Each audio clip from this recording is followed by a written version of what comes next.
Dr. Stephen Gundry is a pioneer in nutrition research and one of the world's top cardiothoracic surgeons. He has spent the past 25 years helping people restore their health by optimizing diet and lifestyle choices alone. Here he discussed about 7 useless supplements you absolutely do not need. Unless your doctor tells you otherwise, stop wasting your money on these 7 supplements. Number 1, calcium supplements. Huh? I'll bet you your doctor is telling you you need calcium for strong bones. I bet you all the milk advertisements you see on TV tells you you need calcium for strong bones. While it's true, calcium is a part of the makeup of bone structure, there is no evidence that a calcium supplement will actually have any benefit in actually making the calcium go to your bones. In fact, there's some evidence that calcium supplements will deposit calcium in your blood vessels where you don't want it. So you get plenty of bioavailable calcium in the foods you eat, particularly in vegetables, in dark leafy greens. And there's actually a not insignificant amount of calcium in animal protein and fish. Interestingly enough, people who have some of the longest life expectancy, the Acciarolis in southern Italy, are small fish eaters, anchovy eaters, sardine eaters. What are they eating? They're eating the calcium in the little bones of these fish. And so if you really want to spend your money on a calcium supplement, buy some sardines, buy some anchovies. That's the way to get your calcium. Number 2, multivitamins. So multivitamins have been around forever. Unfortunately, multivitamins were developed based on examination of 20 college students in New York City in the 1920s, when the federal government was trying to determine what would be the bare minimum amount of various vitamins and minerals that somebody should have to avoid diseases. Diseases like beriberi, diseases like pellagra, which you probably never heard of. And they wanted to find the bare minimum that would be necessary. So they looked at the blood work of 20 college students and said, well, this is what these kids are eating, and this is what their blood work looks like, and they're healthy college students, so that's probably what we need. And that was actually the basis for the recommendations of the minimal daily requirement of vitamins and minerals. Now, the minimum daily requirement, unfortunately, has nothing to do with the amount you need for good health. That's totally different. I'll give you an example. The minimum daily requirement for vitamin D is about 400 international units a day. And yet, the University of California, San Diego, research shows that the minimum daily requirement for prevention of cancer is 9,600 international units of vitamin D3 daily. And that's nowhere near 400 international units.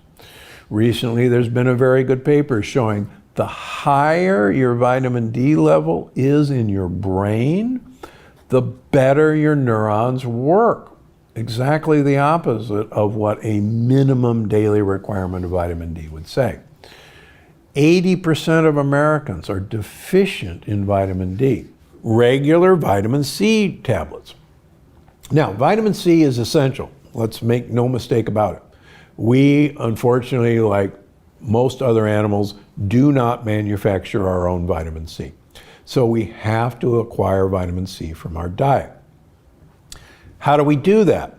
Well, long ago, it's conjectured that great apes and us stopped making vitamin C because we were always eating vitamin C, living in tropical rainforests, not only in the fruits, but also in the leaves of the plants that we were eating. Guinea pigs don't make vitamin C for the same reason. They get it from their diet. Strangely enough, vitamin C is made from glucose. And there are 5 genes that control this, 5 enzymatic steps that take glucose and turn it into vitamin C. We lack the 5th gene. It's a ghost gene. Why is that important? Let's take rats. Let's genetically engineer them so that they carry the human vitamin C producing pathway where the 5th gene is a ghost. Those rats live 50% shorter lives than rats who manufacture their vitamin C. Whoa, 50% shorter lives. Now here's the exciting news. If you put vitamin C in the drinking water of those vitamin C deficient rats, they will live exactly as long as the rats who make their own vitamin C. So what does that tell you? We really have to have a continuous source of vitamin C in our diets. How do you do that? Well, if you just swallow a vitamin C tablet, that vitamin C is a water-soluble vitamin, and it will be gone out of your system in about 2 to 4 hours. So the options are take timed release vitamin C. I personally take 1,000 milligrams twice a day of timed release vitamin C. If that's too much to ask, get yourself some chewable vitamin C tablets or carry around some 500 milligram vitamin C tablets and swallow them 4 times a day. But what you're looking for is a continuous exposure in your body to the benefits of vitamin C. But just swallowing one once a day is really not going to do you much good.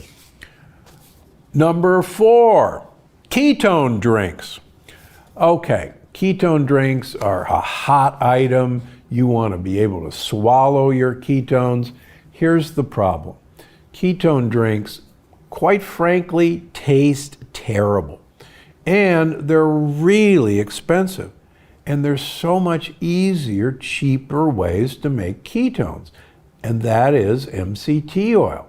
So if you're going to have a ketone shot, just have a tablespoon of MCT oil. The MCT oil will produce ketones automatically. And it's cheap, and you can even buy it at Costco. Don't waste your money on expensive ketone drinks. Number 5, low quality probiotics. Here's the problem with probiotics. The vast majority of probiotics you're going to spend your hard-earned money on are probably not going to make it past the acid in your stomach to populate the gut that you need. So if you're going to get probiotics, look for either spore-forming probiotics that will resist gastric digestion, or look for probiotics that are enteric coated, that resist gastric acid and will dissolve once the probiotics get to their destination in your intestines. So gotta know the delivery device. Now the other thing that's important to realize about probiotics is that almost all of these probiotics are not native to our gut. And they will go on vacation in our gut if they can get to your gut, but they'll leave after a couple weeks. So probiotics are something that should be a part of a continuous maintenance program for your gut. The vast majority, though, of probiotics don't have these characteristics. Don't waste your money. Number 6, vitamin E. Vitamin E, most vitamin E that you're going to buy, either in a multiple vitamin or separately, is actually the wrong form, the wrong isomer of vitamin E. And you should realize that vitamin E is actually 2 different classifications of vitamin E. there are tocotrienols and tocopherols. And there are only certain ones of the tocopherol family and the tocotrienol family that are any good. And if you take one with a broad spectrum vitamin E, the benefits of some will cancel out the benefits of the other. So don't waste your money on vitamin E supplements. Number 7, iron. As many of you know who have read and followed me, iron is one of those compounds that ages us. We rust from iron. And studies show that people who donate blood actually live 7 years longer than people who don't donate blood. And women live 7 years longer than men, partially because, as you know, you donate blood once a month for a good half of your life, whereas men don't donate blood every month for half of our lives. Yes, occasionally you can be iron deficient, and you should have your iron level checked periodically. Some women have very heavy periods and may need supplementation temporarily with iron. Men, if you have an iron deficiency, or women after menopause, if you have an iron deficiency, that's cause for your doctor to go looking for why that is. Because blood loss is the cause of iron deficiency as we get older, and there's nothing in you that you should have blood loss. So, back to the subject that supplements don't help. Recently, you may have seen a big study in JAMA that these sorts of supplements don't help and that they're all a waste of money. With what I started with, remember, these are studies looking at the USDA recommended dosages of supplements. And quite frankly, it's no wonder that they couldn't find that these supplements help, because the dose was much too small. So anytime you see these studies, don't throw supplements under the bus. Always look with a critical eye as to what the dose of these supplements they were studying. And it's how much you take of a particular supplement that's really the key. Supplements are great for you as long as you know what the dose you really need to have an effect is.